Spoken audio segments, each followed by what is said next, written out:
Hello everybody and welcome to the Creative Insider podcast number 63 with me, Georgi. In today's podcast, I had the pleasure to talk with the Italian London-based visualization artist Lucia Frascerra. Lucia originally comes from Tuscany, where she got a master's degree in architecture at the University of Florence. During her studies, she discovered her passion for representing architecture instead of designing it, and after some classes and self-studying, and her work was published by CG Architect in their weekly newsletter, which landed her a job first at DBox in London and then Cityscape. Currently, she is a senior artist at TCI Smith, and in this conversation, we explored how she makes her images, how she leads the team at work, and how much work is behind every single image you can see on her Instagram and her website, which link you'll find below in the description of this podcast. But before we start the conversation, I want to thank you for listening to this podcast. And I want to remind you that if you want to support us, you can do that for free by subscribing to the platform you're listening, or by giving a good rate if that's possible. If you would like to stay in touch with us, it's really important to join our newsletter, which you can join on the creativeinsider.com, where you'll find articles and all our episodes. By doing so, you'll also be getting a free guide about how to organize your digital filing system. If you really believe in our podcast and it's somehow part of your life, you can spread the message of it with friends and colleagues, and you can follow our social media channels, which give us legitimacy in front of the guests when we invite them. The social media channels for now are Instagram at TCI Podcast and the LinkedIn page, The Creative Insider. Building a podcast is not an easy task and requires a lot of infrastructure and gear, and we have invested in it. So if you really would like to help us, you can support us on Patreon. You'll find the link below. You can spend $5 a month, or if you want, you can put any from you wished amount of money for a monthly subscription. So thank you very much for listening to this podcast. And enough with the introductions. I wish you fun listening to Lucia Frascerra. Enjoy the conversation.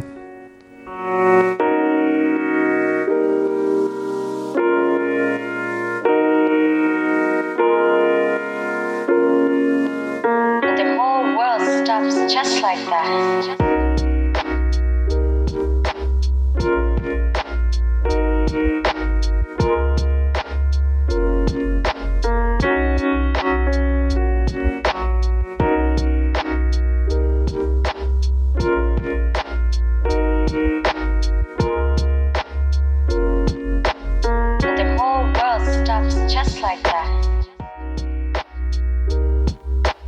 Hello, Lucia. How are you? Hi, how are you? I'm very good. Thank you. Thank you for having me. Thank you for accepting my invitation. Finally, we're managing to do the podcast after your busy schedule. So I'm happy to have you on the show on a weekend, I have to say. And thank you for your time. Appreciate. So you can introduce yourself a little bit to the people who don't know you yet. Yep. So my name is Lucia Frascerra, and I'm an architectural visualizer based in London. I currently work as a senior visualization artist for TCI Smith, and I moved to London in 2015 after I graduated from the University of Florence in architecture. Yeah, I gotta say to the audience that don't speak Italian, in our pre-chit-chat conversation, I could strongly notice that you're from Tuscany. From Tuscany. Because you have the typical Tuscany accent. Yes. Yeah. People say that I'm kind of losing it a little bit because, of course, it's been now 6 years since I moved to London, so I don't really speak Tuscan anymore as much as before. So I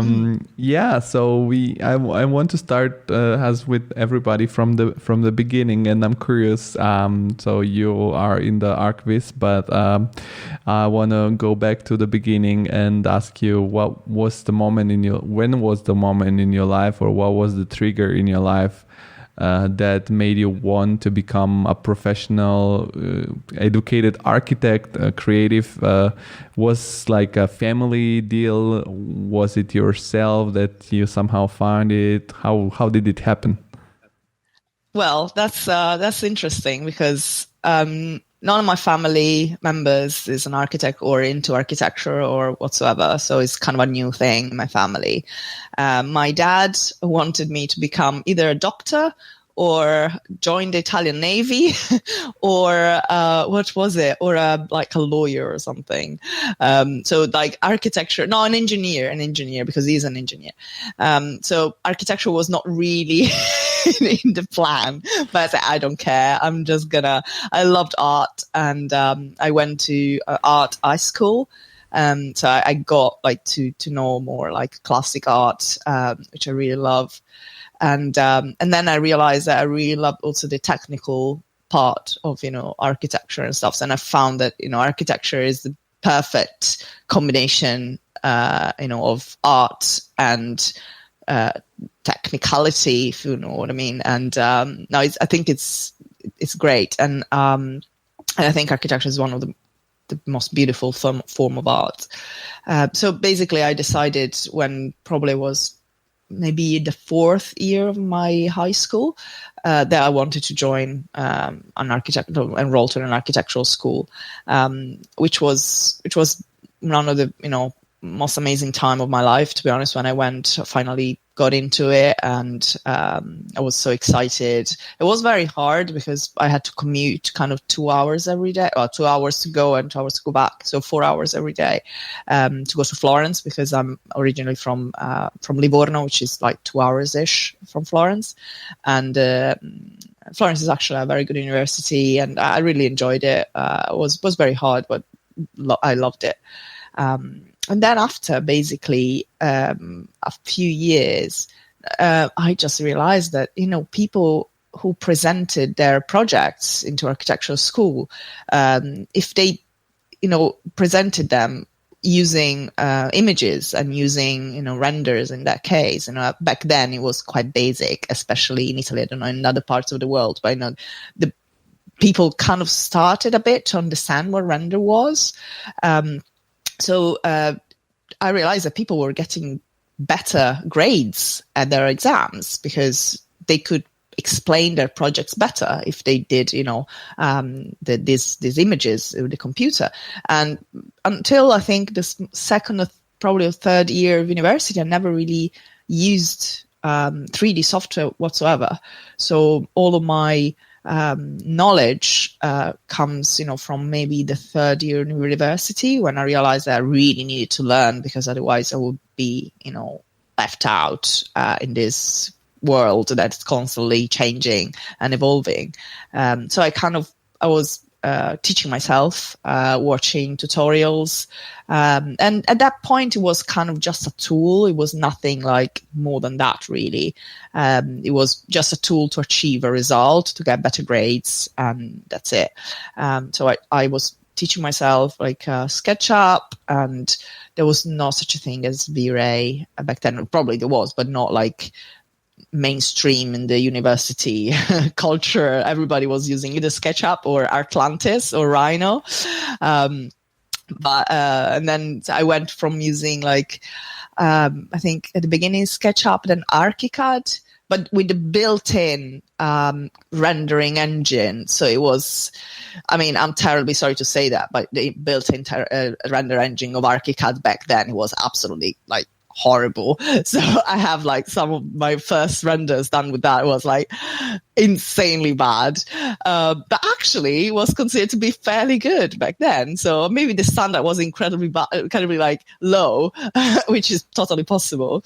But then after I did that for about maybe, I don't know, a year, so kind of teaching myself, and I realized I said, yeah, but then I need to learn Photoshop as well, because of course, it just can't do, these very basic renders without, adding people, adding, the sky, adding trees and stuff like that. Plus, think of the really basic computers that I had back then. It was really, really like very low power machine, like a laptop, and it was very, very basic. So I decided that I need to learn Photoshop because my computer couldn't handle 3D stuff. And using it, I loved watching tutorials from Alex Ogrefe. I think it's pronounced like this. I don't know, honestly. I always pronounce it badly, his surname. But it's, I spent like evenings and nights watching tutorial from his website, which is now it's called Visualizing Architecture, I think. Yes. It's a blog, and it's got like lots of like, I couldn't recommend him enough. It's like just brilliant. And I basically everything I knew from, of Photoshop and stuff, post-production in general, I knew from him and from his blog.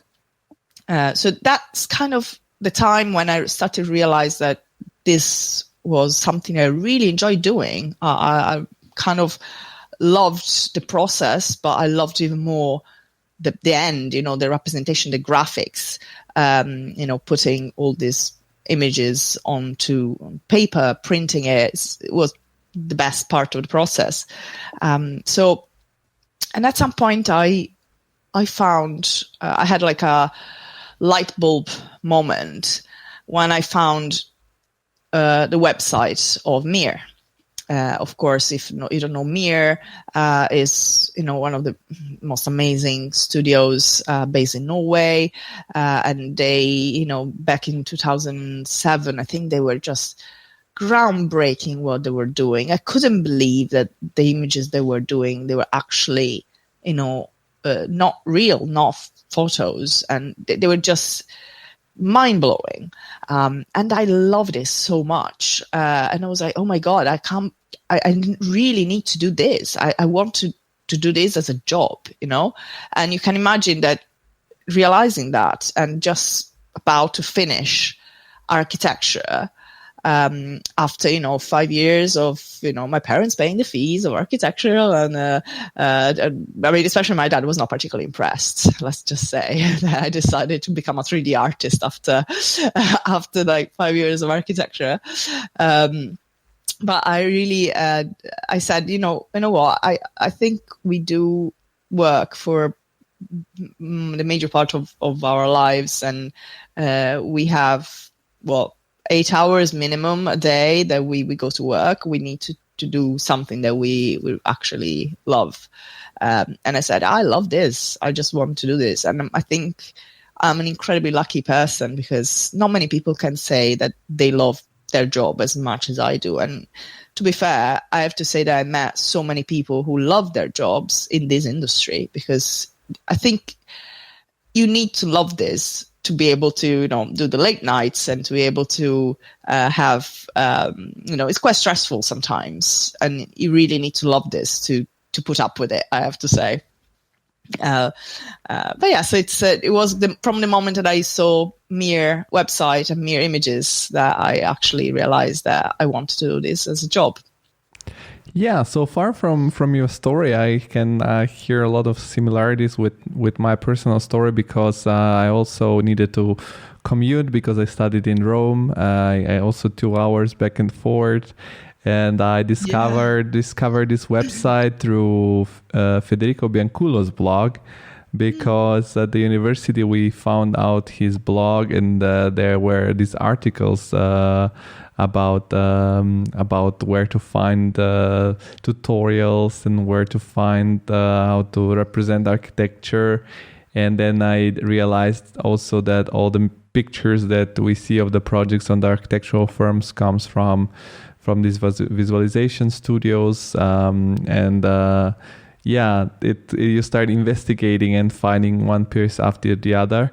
And I also was very much obsessed to represent my project correctly and nicely.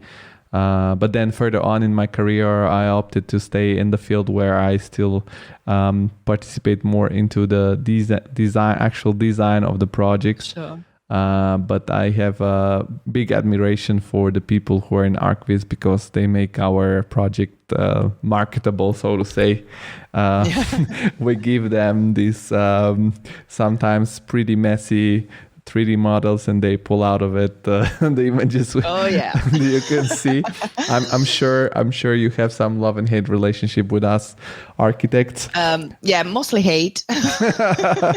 Or like sometimes I think what we were used to do at the university to represent a project and what we send to our visualizers as a reference. And we're like, okay, this is but it's also like, the fast pace of the architectural process nowadays, it's crazy. So we don't have the time to do these things sometimes in a proper way. But I'm curious, like my experience in this part of my life was that it was very difficult to learn these things because basically at the university we had some basic introduction to the softwares, and then most of it was like tutorials and sharing information with your university mates. I'm curious, how did you said you started with SketchUp and this very basic stuff that we all started with, and how did you after school become an archviz artist? Did you join an extra master program? Did you join a class, or how did you start learning the actual professional softwares for this aim of representing buildings? So basically at the end of last year of university, when I already decided that I wanted to become a visualizer, but my parents weren't gonna let me leave the School of Architecture anyway, so I would have to graduate at the end, right? So at the same time of my last year of university, I did over weekends a master course for the whole year.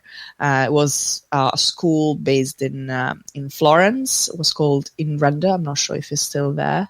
And it was like a course went through like a lot of software. This was literally way more than what I actually needed, because I really didn't know what the industry would want. I didn't know that, I could actually go and join a studio that did just renders. At the time, I still thought that, yes, I wanted to be a visualizer, but maybe an in-house in an architectural practice. That's what I thought was the only option, especially in Italy.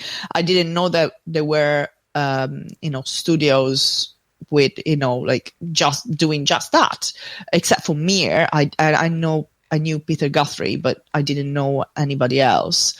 So I wasn't really into the industry back then. So I thought, okay, I'm going to learn from this master course. I'm going to learn as many software as I can, so that, when I go and apply for a job and an architectural practice as a visualizer, then I will have, more chances. So that was my, logic behind it, which, makes sense back then.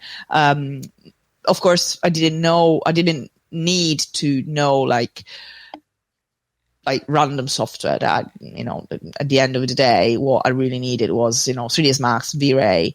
I don't think Corona existed back then. And 3ds Max and V-Ray really, and Photoshop. But Photoshop I knew already. So it was mostly refining what I already knew, but I never knew Max. So Max is basically, I know people hate when they say that, but it's industry standard. And for the archviz, everybody uses it. Some people use Cinema, but let's face it, like 90% of offices, they use Max. And by the way, I didn't know that, but I said, it looks like a very, complicated piece of software. I need to kind of go and have somebody teaching me, because I actually tried to learn by myself, and I have so much admiration for people who actually learn by themselves 3ds Max, because it was such a headache at the beginning for me. And I'm not a very 3D person. I way prefer much more the postproduction side of the process. The 3D for me is a bit too technical. I do it just because I have to, let's just face it. And then I kind of give all myself onto the post-production. So that's part of my workflow. Maybe it's because, at the beginning I didn't know any 3D software, so I kind of put all my workflow into 2D. Anyway, so in this master course, they taught me all this software, and at the end of it, I was hired by this school to become a post-production teacher, because they didn't really have one. So they had like a little module, like 2 days of Photoshop, but it was kind of basic for people who didn't know what basic commands were. So they say, oh, there's opportunity here. I had some years of experience, but just self-teaching Photoshop. So they said, okay, we're going to do like a proper post-production for archviz course, which had a lot of success. And I did that for about maybe a year, if I remember correctly. And then during this year, I had to build my portfolio, because I didn't really have a decent portfolio, which was all right, because for my students at this course, I had to show them how to do certain things, and I wanted to use my images to do that. So I basically created images having in mind that I had to use them for the students. So like quite heavily photoshopped, most of them. So that's when I started really building my portfolio, and I built maybe about 10 images, something like that, just for this course. These courses were lasting maybe 5 days, something, similar. And then, my images would do maybe a couple of images a day, and to go through all the basics and advanced sides of the post-production. And then after, I decided to upload a couple of images on CG Architect. And for people who are not in the archviz industry, CG Architect is one of the most important, if not the website, is the really what you need to post on, and what everybody looks at, which, by the way, I didn't know back then. But it was kind of famous already. And then I knew that there was people were posting on that, they're uploading stuff. So I said, well, I'm going to just upload something. I didn't expect anything from it. I was just curious to see, feedback from my for my work, because again, I didn't really have any contact with the industry at all. So my posting my work on CG Architect, it was my first step into the network of this industry. So with my great surprise, after a little while, one of my images was nominated Pro of the Week on CG Architect, which for people who don't know this is kind of a big deal. Big deal in the sense of everybody sees that image, because everybody in the industry's got like the CG Architect newsletter. Okay. If you're Pro of the Week, your image is going on the newsletter. So you receive an email and you have like this kind of Pro of the Week highlights, whatever, images. And then everybody sees that. Of course, I didn't know. So I was incredibly lucky that somebody at DBox London spotted this image on CG Architect and decided to get in touch via LinkedIn. And I received a message from one of the directors saying, by the way, we are DBox London. We would like to know if you're available. We would like to offer you a position here in London. I was like, this must be a joke, it's not possible. And by the way, at the time I didn't know English very well. So I actually knew people who could make up a joke like this. So I said, this is definitely a joke. I haven't replied for like 5 days. So I was like, oh my God, I keep like DBox waiting. And again, if you don't know, DBox is like really the biggest and most established studios of not just archviz. They do marketing of identities, graphics, of it's a marketing agency really. So and they do beautiful real estate images as well, animations. So I was just speechless. I didn't know what to do, and think of the fact that I didn't really move from my small hometown in Italy very much. I didn't have a broad Erasmus program or something. Most of my peers did have some experience abroad. They knew English much better than I did, and I was always a bit scared of what's out there, and very kind of attached to my hometown, and I'm always scared to do anything. So the moment that I received this, can you imagine, like, my first reaction was like, oh my God, what am I gonna do? From one side I was terrified, and from the other side I was like, yes, but this could be your lifetime. It's a lifetime opportunity, which you can't just dismiss because you are scared. So basically, after really, really hard few days, because of course I didn't know what to do, then I decided to say I'm just gonna have an interview with them and see what it is. It was crazy and insane. And now, of course, I'm talking to you in English fairly well and blah, blah. But, back then my English was very basic and very school-like.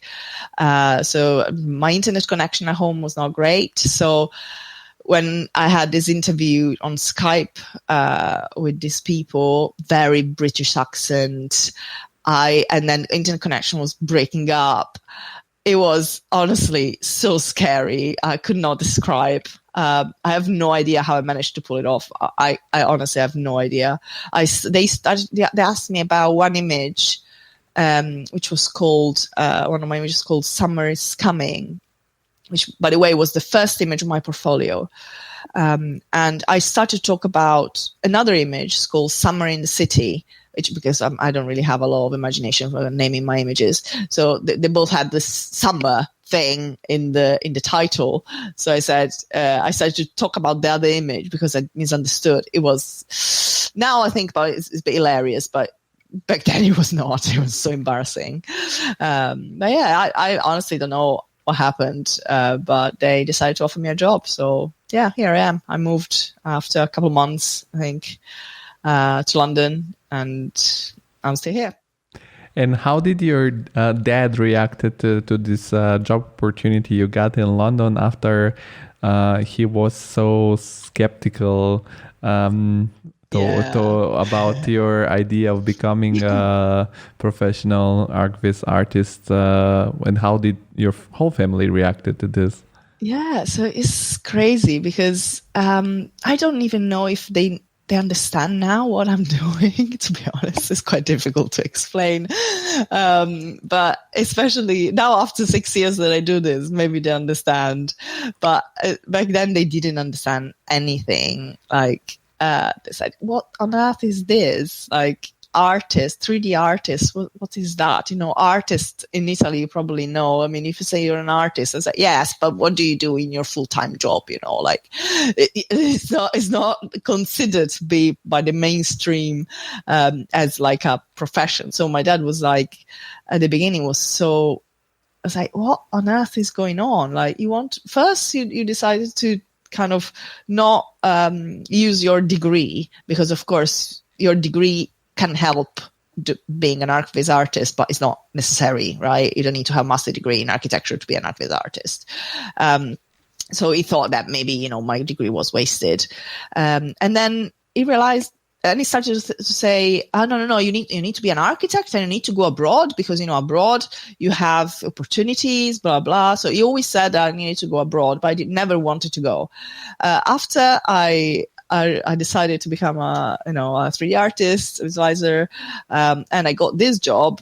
and of course with architecture it's much more difficult also to get into jobs because they ask for UK experience, blah blah.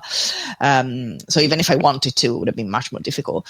So I literally even without looking for this job, I found this job, and then my dad was like, no, I want you to stay here. I want you to stay here. It's like, I think he never thought that I would actually go, because I always said that I would never leave or go abroad or anything. And now that I was going, it was like, no, maybe you should stay here. Maybe it's better for you to stay here. But no, after that, it was super happy. I don't think I understood back then what I was doing, but it was very happy. I was like, they actually pay me. They pay me at the end of the month. Yeah, not a bad thing. Yeah, that's very surprising sometimes for Italian people, because I always mention that the situation for creatives in Italy, it's a little dramatic, and when you go abroad and you get proper money and you get paid on a regular basis and nobody tries to hire you for free or stuff like that, it's mind-blowing, isn't it? It sounds surprising to the people in Italy, and I guess that also for your parents it's confusing, because in Italy it's always nice when you can say, oh, my daughter is an architect, but in your case it's not really an architect, it's something around that. Yeah, exactly. Exactly. So, and how did you manage to move to London? Did you had some support from your family in the beginning to do, because moving abroad, it's quite expensive. You have to be finding a flat and stuff like that. Yeah, no, I was, so my family couldn't really afford to, help me so much, but they did help me as much as they could, especially for the first month. I think the first month is the hardest, because of course you don't have your salary yet. So after the first month it's easier. So I did go a couple of weeks, before, and I think 1 week before starting the job, to look for a flat. And then my mom and my sister wanted to come with me, and they did their holidays. So we went in an Airbnb for like a week or something. And then they stayed with me. They helped me with, moving all the stuff, which was so helpful. And then, but the search for a flat was very hard, because again, my English was not great.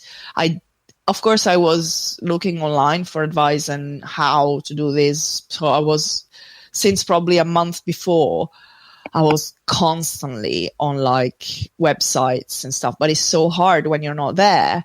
So you try like to book appointments all like in that week where you're going to be there before you start working. But you can't really do that as much in advance, because, you got to be there, and properties here, they just go like that. If you can't say, yes, I'm taking it, then somebody else will. The market is so competitive. It's crazy. I don't know if I don't think it's still the same now after Brexit. I think maybe it's a bit better. But at the time it was so hard, and the exchange euros to pounds, it was pretty disadvantageous, how do you say, from, 4 euros. So, I remember I had to sell stuff, to afford to be there for for a month. It was pretty hardcore. But yeah, my dad helped me a little bit. My mom, of course, came with me. So they were amazing. They really helped me in the transition. And it was really hard because, again, I was not really used to being either on my own or in a complete different place. I've been to London before on holiday, and I love London. So that really helped. So it was, and of course I knew a bit of English, so it was better there than, being in Germany where I've never been before, and where, of course, they speak English, but the main language is not English. So I was lucky.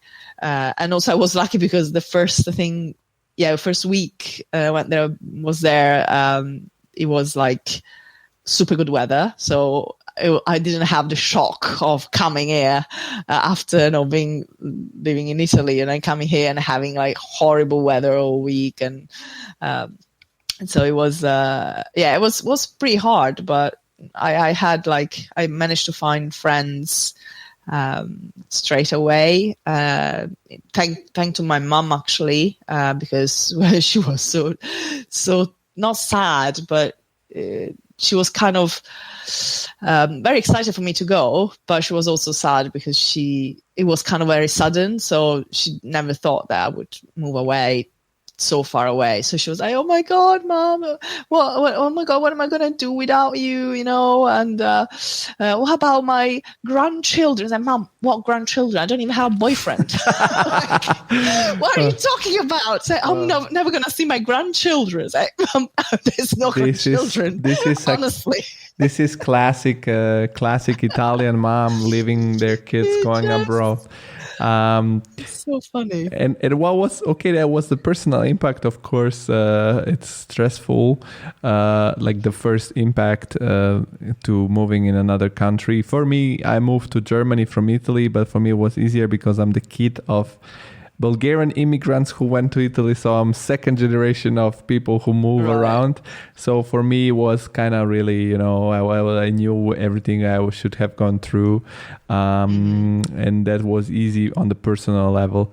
But what was your impact on the job? Because you come from doing these images on your own, you have done this class you did to learn the industry standards. Softwares, and then you go suddenly to DBox, which is top of the chain of the archviz. How was your impact on the job? Was it like a complete like shock of the workflow of everything? How was that? Yeah, it was crazy. I mean, now that I think about it, I was like, how did I manage to do that? Honestly. I forgot to mention that before I actually moved, DBox asked me to do 3 weeks kind of trial period.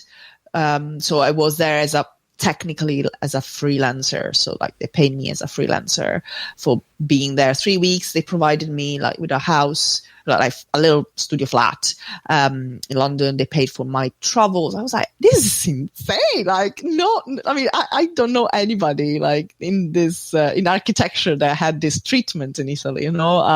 They go and to do a trial period of 3 weeks, and basically I wasn't working for a client. They gave me a project so that a project they already done.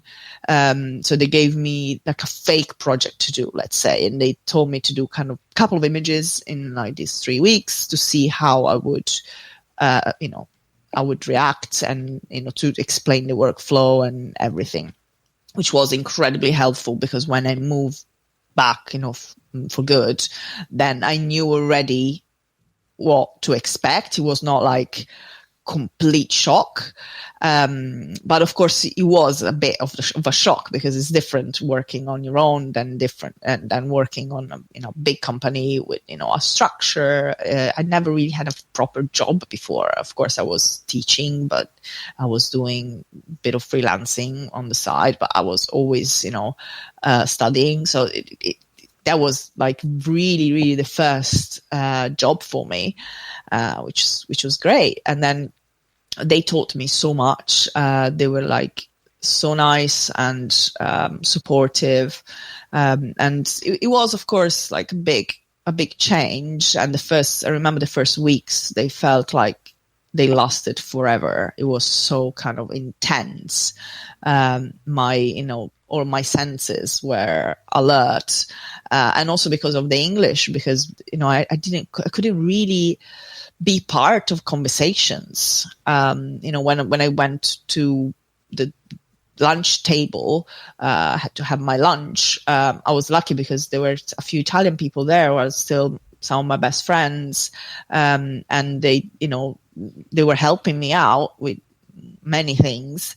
But, when we go to the lunch table and you lunch with people who are, English or from other countries, but anyway, speaking English, it's so hard to follow. I just stay there and say, oh yeah, laughing, but every now and then, that's it. So it took me a while to actually be part, so conversations, and I think that was most difficult thing. Kind of feel that you are part of a team and that you're not just an outcast because you can't really understand what's going on. And where are the skills that you have learned in your personal class and personal experience enough for starting this job? Or because I make always this example that what we learn, like that was my feeling when I joined from school, an architectural office, it felt like when you start driving a car after you got your driving license. Like you got the knowledge during your classes for the driving license, but when you go on the road yourself, you understand that it's quite different. It's like maybe it's like going to swim from a swimming pool to the open ocean. It's like same thing but quite different. So was it the same in this case, or was it for you like a feeling that your skills were quite okay and you could join right away the office? So I think that thinking about it now, my skills were, basic, but enough to allow me to start working there. So the most difficult and different thing was follow the same workflow of everybody else. Because, of course, when you work in a big company, you can't just do whatever the hell you want on your PSD file. You need to follow a structure. You need to follow a structure in 3D. You need to follow whatever the other people are following, because, if you're sick one day, then somebody else needs to jump on your files, and you need to be able to open it and know exactly what the structure is and how that works. And also the fact that everybody needs to follow the same style. So that was kind of hard to understand at the beginning and to replicate, because if you think of DBox, they have a very distinctive DBox style, and you wouldn't necessarily know if one image was done by one person or another person, right? Which is a great thing for a company, because makes them very recognizable. But in order to be able to create that style, you need to learn how to follow a specific workflow and structure, which was of course different from what I was doing before. So I think that was one of the most tricky things to achieve. But I think it technically, the software and everything, technically, let's say I was maybe 70%. Then of course I learned a lot technically as well after, and I learned a lot of workflow and tips and tricks. But I think that the course that I did was pretty good in terms of like teaching me how to use the software and how to render a decent image. So that's it basically. And how long did you work in DBox before? Because you're not there anymore, from as far as I understood. Yeah, no. Yeah, I changed a couple of times actually. This is my third company that I'm in. So I worked in DBox for 2.5 years. And then I moved to Cityscape Digital.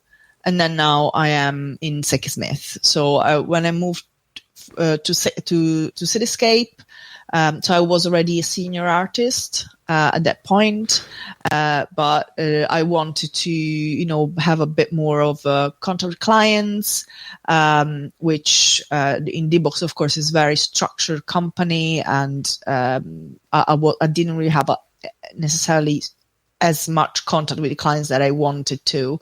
So I decided to, there was time to move on, and I was so grateful. Honestly, leaving DBox was one of the hardest decisions of my life. After moving to London, I think leaving DBox, which, what was the company who brought me to London, gave me this new life. It was such a hard thing to decide to do. But then, people have to move on at some point. So I moved to Cityscape, where I was still senior, and I kind of assumed more of a role of lead artist in terms of, managing a team and being in constant contact and relationship with clients. So I really enjoyed that part of working at Cityscape. And then in 2019, I joined instead Smith, which is a fairly new company, born just 5 months before I joined. It was a company born from the ashes of Forbes Massey. So some of the people the two founders were both working at Forbes Massey before, and and some of the employees were working there before. So basically, when Forbes closed, this company took over and was created.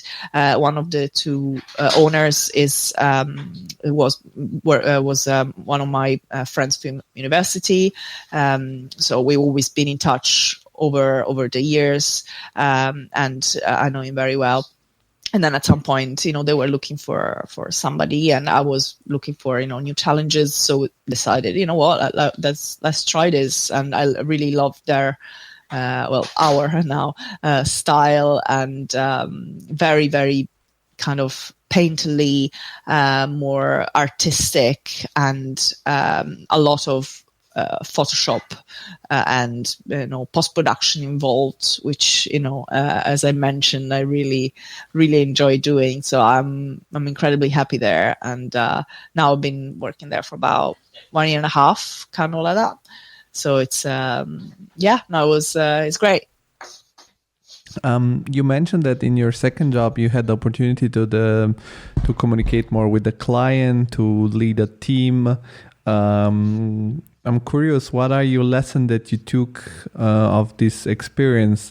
For example, what is, in your opinion, what are the most important qualities while communicating with your client, and what are the most important qualities into leading a small team of people? Because this sounds something obvious, but it's something that you never get told anywhere.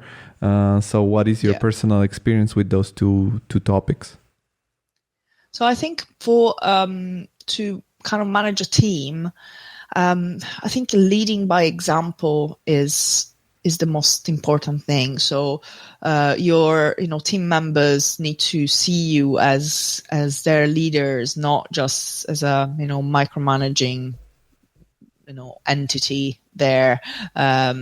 So to achieve that, it's more that they need to see you like working in a certain way, so that they can try to follow what you're doing.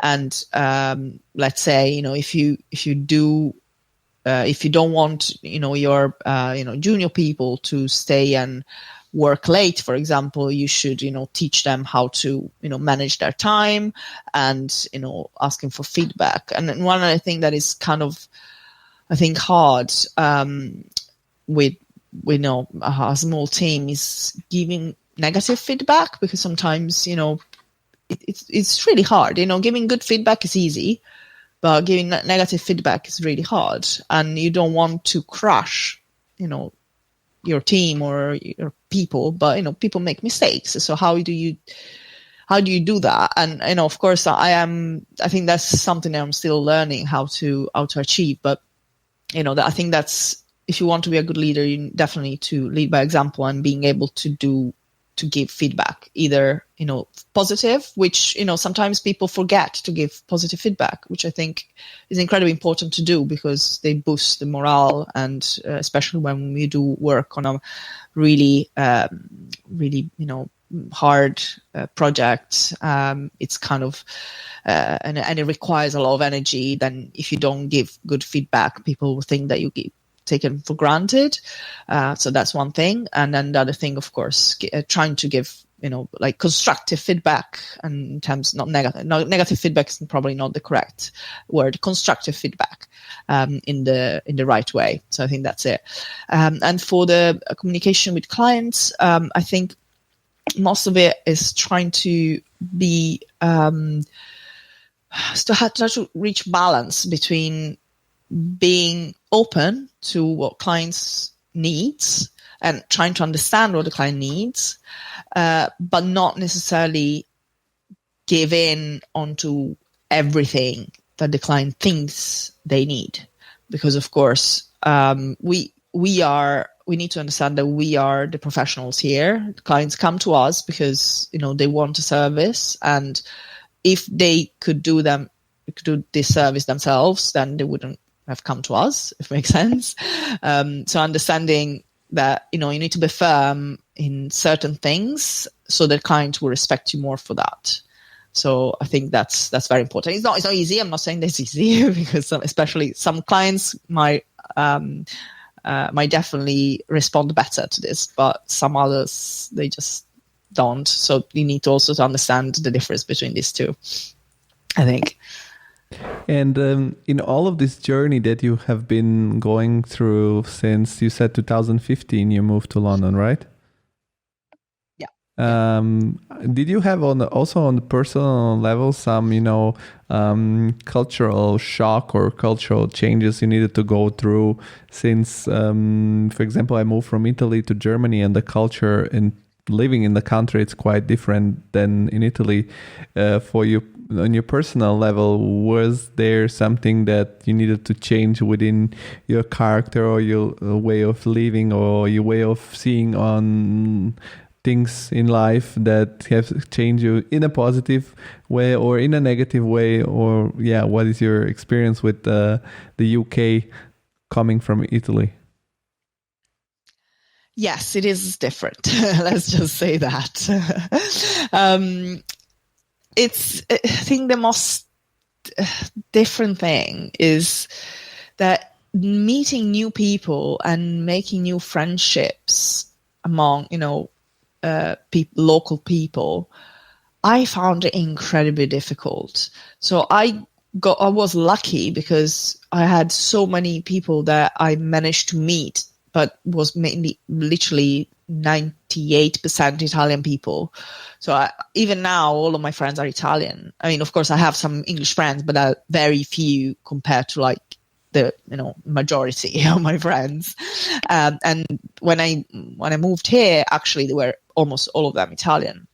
Of course, I was British people and people from other countries, and I got some friends, from Europe, like some Spanish people, Greek people, but people who are, I think, culturally closer to Italy than they are closer to England. So I think that was really hard. And just now I managed to, get to know more, British people, but especially if you don't speak very well the language, that was pretty challenging, I think. So, even I think now the British person that I normally, deal with is my boyfriend who's British, but that's the only person. Of course, my colleagues at work, who are lovely, lovely people. But especially at the beginning, it was, in DBox, it was super, super nice to you, very kind, very polite, but getting to know them is very hard. I think they would agree with it. Regarding the boyfriend, we can officially say that now your mom can worry about her grandkids that she won't see.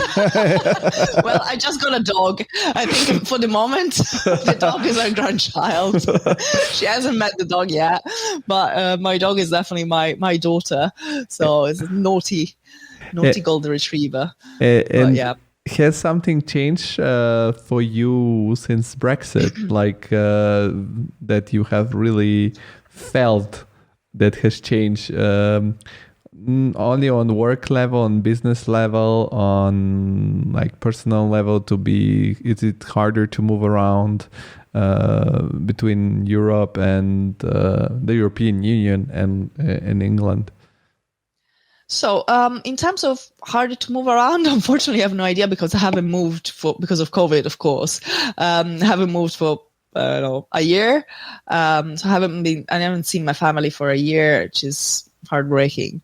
But I think, like, at the moment, the only thing that I'm actually seeing a bit, it's that companies are, I'm not gonna say actively looking for people already here, but I think if before didn't really matter if somebody had to relocate to the UK in order to get a job. Now, of course, if two people, one is already here and one is in Italy, maybe they're gonna choose the person who's already here. Because otherwise they would have to pay a visa or to pay that. I mean, unfortunately, it makes sense, which is very sad because, and a lot of people in Italy, for example, before, lots of people wanted to move to London because it was, a place where, especially for archviz, I mean, most of the places, the good offices, studios, they're in London, the most concentrated, amount of offices and studios of archivists are here. So of course people would want to move here, especially from Italy, where a lot of people are looking for jobs, and there are a lot of talented people because we have very good schools there. We have State of Art, we have Madi, we have many other places where people can learn, and they just now decided, well, you know what, it's not worth the hustle. I'm not going to move there. I might just go somewhere else. I might go to the Netherlands or go to Germany. So I think that's quite hard now, I think, to find talents, because if your pool is just the UK, then yeah, I'm sure that there are many people, very talented people in the UK, but it would be more like people coming from other offices. So, we kind of get people from other offices and stuff. But it's a bit more difficult to find very talented people from Europe, because not all of them would want to move. And from a personal level, from me, to be fair, I haven't really had any, I was not affected, particularly because, of course, I have, the settled status. On Tuesday, I'm going to become British because I have my British citizenship ceremony. So British, I'll be British. On Tuesday, I'll be British. So it would not affect me as much. I think it would affect, people who decide to move here after. You got also. Of course, it would affect You got also the British accents, so you Do I? yes, so you can be totally British now. Like I don't know what was I don't know what was your level of English when you moved to England, but now you're quite good. And on the other side, you mentioned a lot about the talents that now it's more difficult to move to the UK, but on the other side, you said also a lot of the studios are there. Is there a bit any issue about the client side? Because I guess that now when there is some exchange between British companies and, for example, European companies, there will be some sort of a duty, I think, to pay for your images. It's not free market anymore between Europe and the UK, or is the target of these companies more internal or worldwide, so it wouldn't be any difference anyways? So it's kind of hard to say, because I would say 90% of our clients are from the UK. We do work for projects that are all over the world, but the clients, and because our clients, architects, they do projects all over the world, but quite rarely we have clients that they are outside the UK. So it'd be interesting to understand, for companies who are who have like a lot of clients coming from Europe, if that has changed. But I don't know if you have, normally we have some clients in the US, but that is not affecting us because, of course, it's not Europe, so it doesn't really affect us. Or if you have clients in China or places that are not Europe, it doesn't affect us. So at the moment, we don't see that. It's possible, though, that some sort of downside would come from that. I mean, Brexit is no joke. It's just, I don't want to get political here, but I'm not a big fan. Well, I mean, being an Italian immigrant in the UK, you can tell that, it's not really something that I really agree with. Well, soon you'll be an Italian British immigrant, so so yeah, exactly. And to go back on the subject, that's archviz. When people go on your website, that looks quite slick and professional, and there is a lot of content on there. Is your website your sort of, so to say, digital portfolio, or do you do also, like, I don't know, freelance job on the side anyways, or just your passionate projects? There's literally just my passion projects. There are a couple of things there which are mostly done for a friend of mine. So they are technically commissioned, but he's like a theater director. So he produces plays for theater. So a couple of those images were done to make the poster of the plays that he produces. But except for that, they're all like passion projects. So it's not, that's definitely my online portfolio. And not just because, I'm technically not allowed to do freelance work, because by contract I can't do that, but also because I would not have the time, to be honest. And you come home and I'm exhausted. Now I have a dog, and dog is such a hard work. I didn't know it would have been so hard. So in weekends I just decide to be honest, I would love to find a bit of time to do some personal work again. I think the last personal work I did was probably, I don't know, maybe 9 months ago, which is a shame. I would like to keep doing at least, 1 or 2 images a year. That's what I always thought would be possible to do. So I'll try to go back and do something. So I'm going to say by now, the audience of this podcast that has listened on a regular basis, they have like quite a knowledge about the basics of archviz and what is required, and how it works, what are the main softwares, what are the main rendering engines.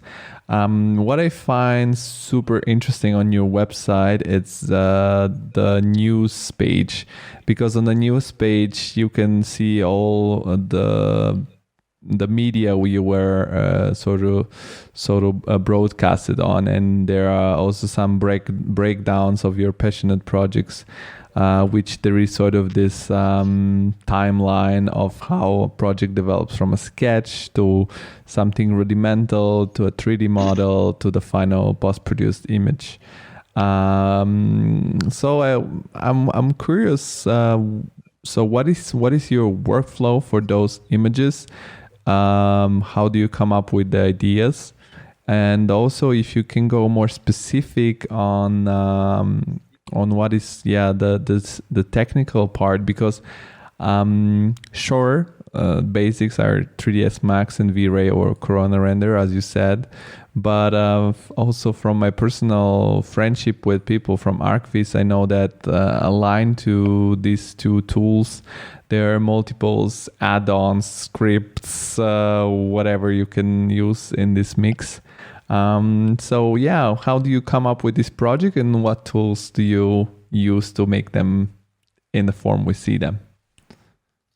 So the projects come up. So it's hard because each project has got a different kind of story.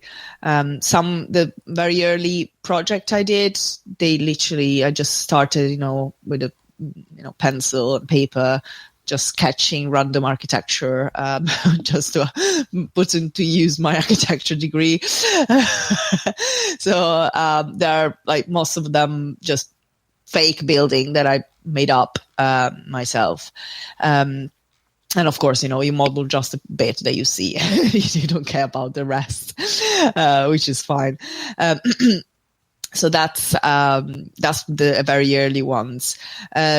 More like recent ones, the theme of a competition can, I used to participate in quite a few competitions, rendering competitions. So you had a theme, and I have one, it's called the Secret Garden theme. The theme was the Secret Garden from the Evermotion competition. Another one was another Evermotion competition, the Loft. So all of them give you a kind of an idea of what can be, So of course, Secret Garden could be anything, but at least you have something that directs you. I found it very, very useful to have at least a direction and a deadline, so that you are kind of forced to continue and do that because you have a deadline and you have a theme. So you don't just have a blank page and you don't know what to do. So that's kind of how I come up with these things. Normally I look for competitions and with a theme, and I try to go from there. And then how I make them, I normally start downloading loads of references images. They can be references of composition, colors, color palettes, all sorts of things, references that are more in line with the theme of the competition or whatever I want to do. So it doesn't need to be a competition, but if I have an idea of what to do, then I definitely have loads of reference images. And then from there, I kind of select the references that I like the most, and I kind of extrapolate. I take bits from these references. It can be colors, composition, blah blah, and I try to make a little sketch. I am a terrible. I really don't draw well, but it doesn't need to be. I'm not gonna put it on the wall anytime soon. The sketches I do, but it's kind of very important to me, especially in my personal work, to kind of put it on paper. It could be like a digital sketch or a paper sketch. I prefer like drawing on paper, and just to put like there my ideas and to fix them there on paper, and not to focus on the details, because sometimes if you just go on 3D, what are you going to do? You don't know what you're going to model, you don't know what you're going to do. It's kind of to me at least, it's very difficult to visualize if I'm just in 3D. So if you have like the ratio, you want to have a portrait image, okay, fine, I'm gonna work on the portrait image. I create like basic shapes on paper to understand what it's gonna be like without going into detail. That's super important to me. So once I have like a sketch that works, so I see the sketch, I say, oh, the composition works, so if it works on the sketch, it's gonna work in 3D as well. And then in 3D from there, I normally just put the sketch as a background, so to have a guide. And then from there, I start to, place my elements at the beginning in a very basic way, until I'm satisfied with, the composition and stuff. And then from there, I start to add detail, etc. And sometimes I even do like a very, very quick, like mock-up of colors, and before going into rendering and stuff like that. So if I have like a very basic raw render, I just quickly go in Photoshop, just paint some lights and colors on it. I don't do that all the time, but sometimes I do that, and it's quite helpful, so that I know the direction the image is going. And then, that's just a case of adding details, really. And then, of course, refining. But I think that's kind of the steps that, for me, they work best, because it's more, the macro to the small detail. Yes. And technically, like, do you use I've seen there are some breakdowns also. Like, if people are interested, they can just go on your website. I'll just put the link below, and they can go into the news section, and there are breakdowns of your images. But what I'm curious is to make all the details. For example, you have this amazing image that you have done that's called Tea Time.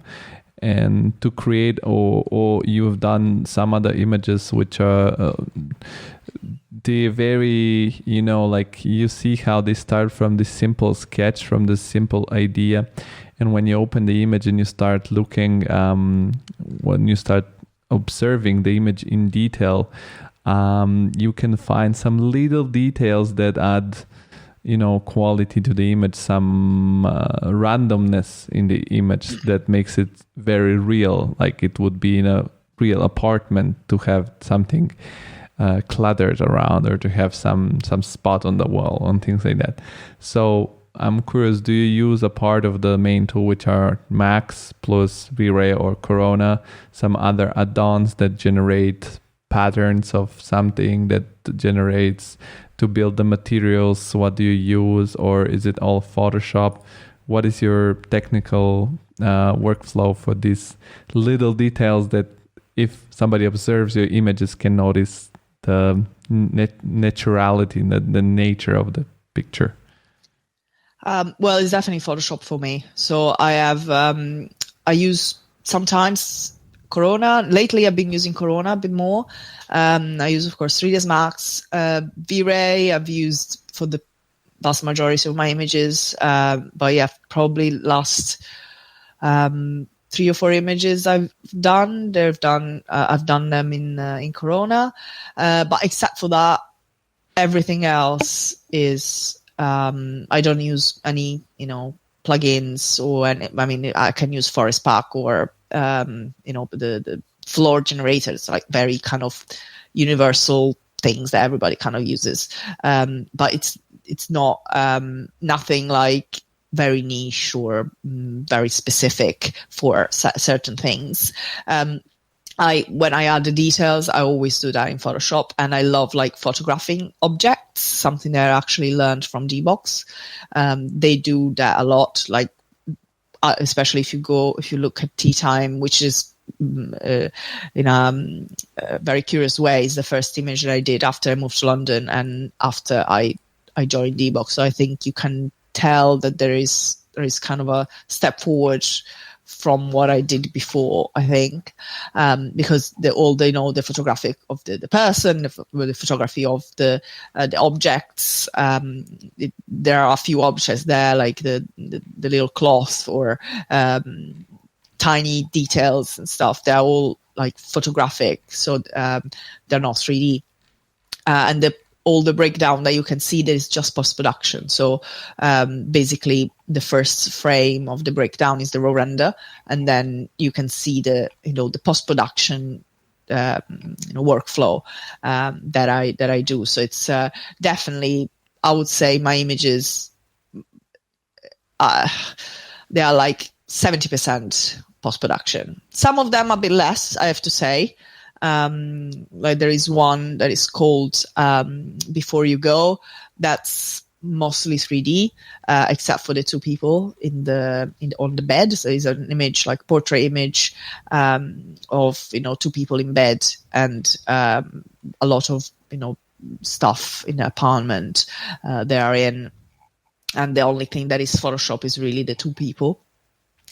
Which is another thing that, to be honest, I really love doing, because it's photographing people and trying to match them into the image, especially for interior shots. I think the people can make or break an image, especially for interiors, because especially in this specific shot, this Before You Go image, if you remove the people, the image doesn't make any sense. So it's kind of it was a big challenge, and again something that I learned how to do over in the offices that I worked for, which I'm very grateful that I managed to learn that, because I think made big difference in my personal workflow. And I'm curious over how long you managed to start an image like this, and to complete it? Like you have this first idea and then you start working on it, and does it take, you mentioned before you would like to do a couple of images a year. Do you work on the same images really for like many months, or how does it work? No.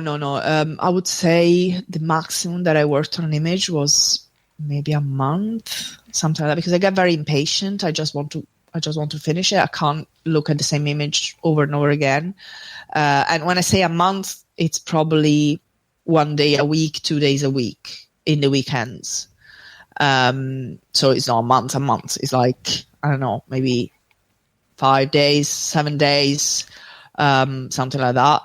Sometimes more, depends if I have if I can't work on weekends sometimes, then, it's over a period of maybe 2 months, but actually I would say that maybe maximum I work 10 days an image, maximum. Like full day, 8 hours.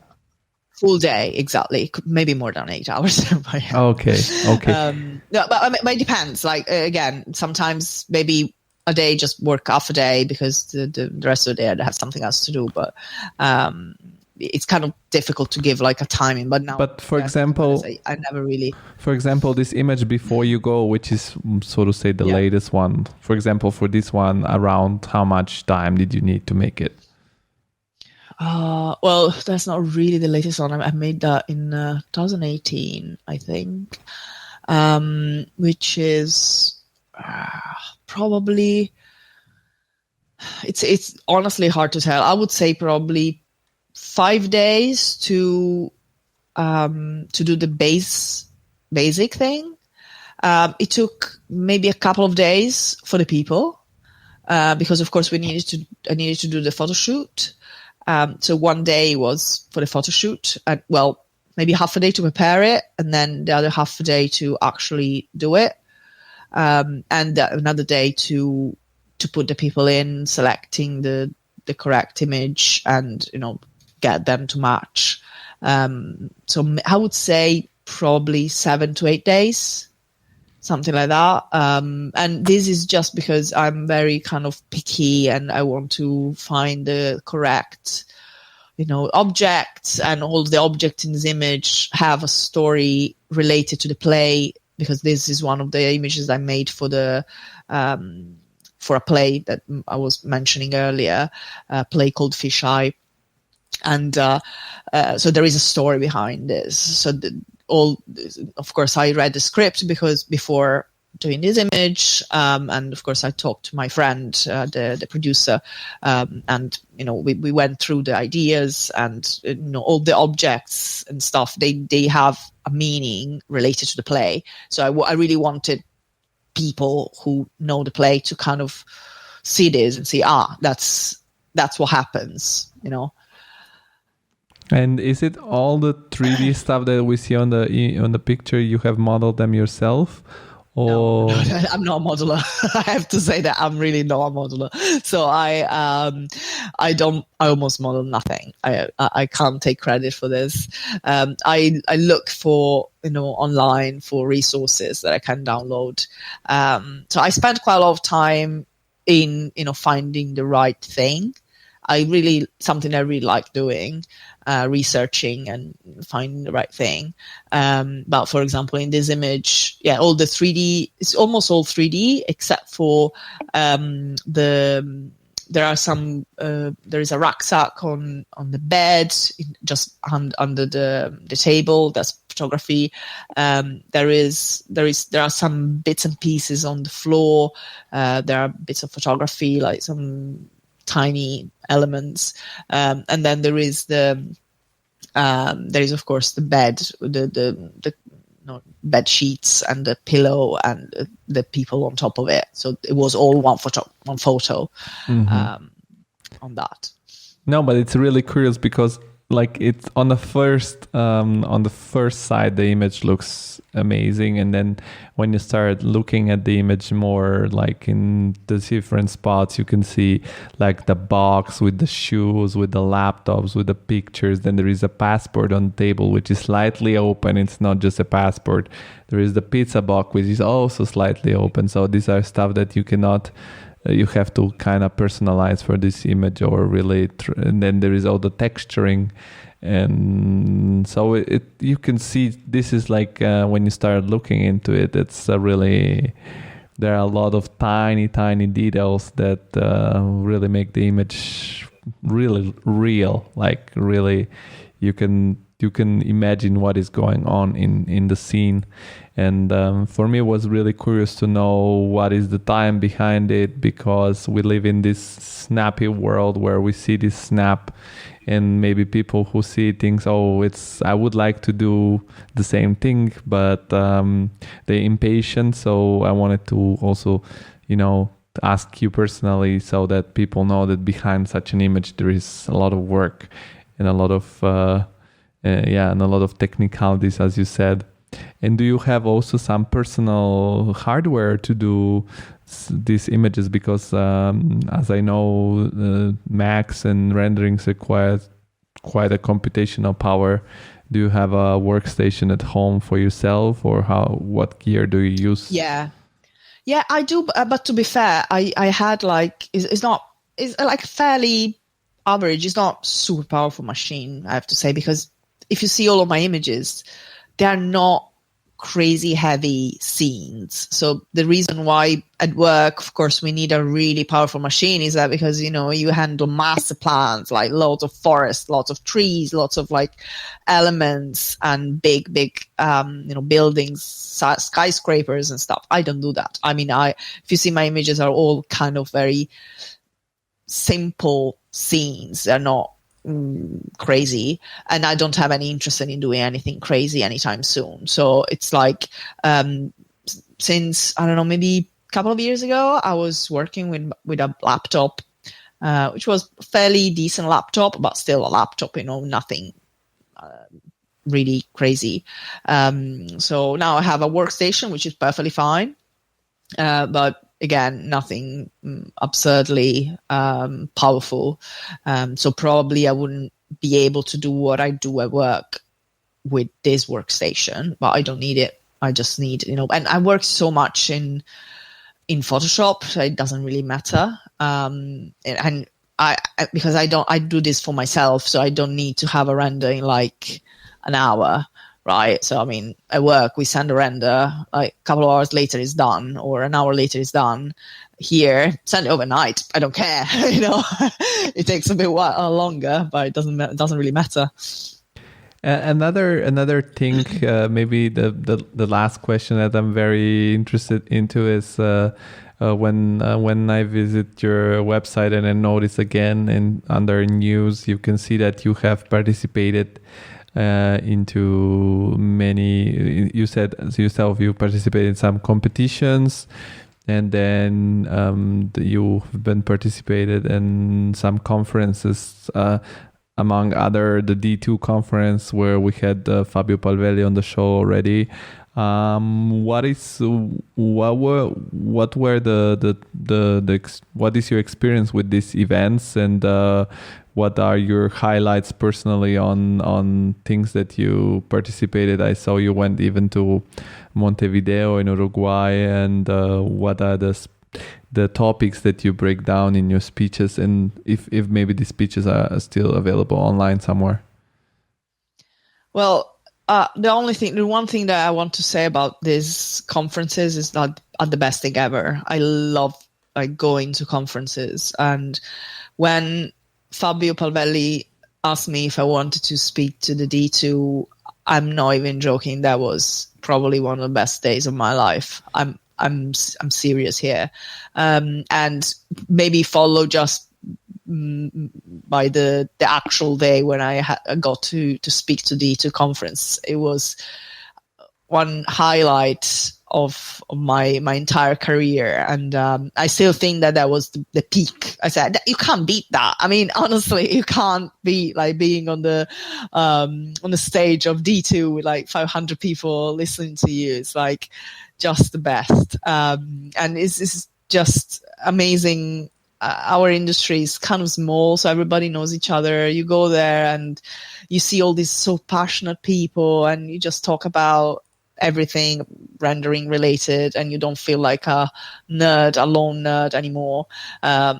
You feel like that we are a great community. So I really recommend like going to these events. My first event was in 2015 in Sweden, in Gothenburg, to the Architectural Visualization Day. I was terrified, absolutely terrified. But it was brilliant. I enjoyed it very much after that. And then, second event was the Montevideo in 2018. And that was really, I was more mature as an artist, and, I was more confident in my, speaking English. And, the Sweden one was a bit close because I was, I remember it was 2015 or 2016, something like that. Anyway, I wasn't living in London for a long time, so it's my English still was a bit dodgy, and speaking in front of even 100 people, it was big deal. Never did public speaking before, so it was a bit terrifying, but it was amazing. Something that puts you outside your comfort zone, but you grow so much from it. But yeah, except for that, I think conferences are great for networking and meeting people. And I really missed, I was supposed to go and speak to the Total Chaos in Sofia, but of course COVID was, happened. So I couldn't go, and everything was cancelled, unfortunately. But yeah, no, I loved it. I absolutely loved it. I can't wait for everything to go back to normal, to go back. And I have to say D2 is so far was one of my favorites. Great. I hope that as soon as everything goes back to normal, you'll be able to enjoy my city, which is Sofia, where I was born, and to go and do that and do that talk that you missed. I want to conclude our conversation with the topic that we try to use as a generative toolbox for inspiration, I call it. So all our guests, I like to ask them in the end, if not regarding your personal work, but in general, if you have some favorite inspiration, sort of a book or a place, an event, a movie, a song, whatever, that maybe you feel like your own, and it's very nice to experience once in a while to get inspired or pumped up in somehow. Well, I absolutely love reading, and my favorite book style is kind of historical novels, and one of my favorite books is The Pillars of the Earth, followed by World Without End, and it's like basically the story of the building of a cathedral and all sort of. It's actually related to architecture in some sort of way, but I love it. Do you know it? I've heard Pillars of the Earth. I don't remember the name of the author though, but it's it's a bestseller, I think. So. The other is just the following is a bestseller. It's just amazing. I highly recommend it. If you're not easily scared by the size of a book, because it's pretty thick, it's probably, I don't know, 900 pages, something like that. But that is great. I used to love fantasy books when I was a bit younger. Now, I mean, of course, the favorite books ever is the Harry Potter saga. I think that's just the best. That's mine too. That's mine too. Yeah, that's just, I read them, like all of them, 3 times, and once I think I read them all in English. So it's definitely I can't get enough. But if you want to go for something more profound, you can go to like the Pillars of the Earth. Great. Well, thank you very much for participating. Last but not least, where can people find you online? You can shout it out, and I'll put all the links in the description below. Great. You can find my website is luciafrascerra.com, and my Instagram is Lucia_Frascerra. And I'm also on Facebook. Lucia Frascerra Visualization is my Facebook page. And you're welcome to, say I like. Perfect. So I'm going to be putting all the links. So just guys, clicks below. And thank you very much, Lucia. And thank you very much to everybody for listening. Bye-bye. Thank you very much. Bye. The whole world stops just like that. Hey friends, thank you very much for listening to this podcast. You've been amazing. Before we go, I just want to remind you that if you want to support us, you can just go on the creativeinsider.com where you can subscribe to our monthly newsletter, or you can follow us on our social media channels, which are Instagram at TCI Podcast, or the LinkedIn page, The Creative Insider. By doing this, you will have a bigger social media presence, which always looks attractive to more and more important guests. And so this is very fundamental. And if you really love what we do and you want to help us doing a better production, just click on the Patreon link below where you can support us with the wished amount of money you think it's okay for you. It's a monthly subscription, but you can cancel anytime. So thank you very much and have a good week, guys. Bye-bye.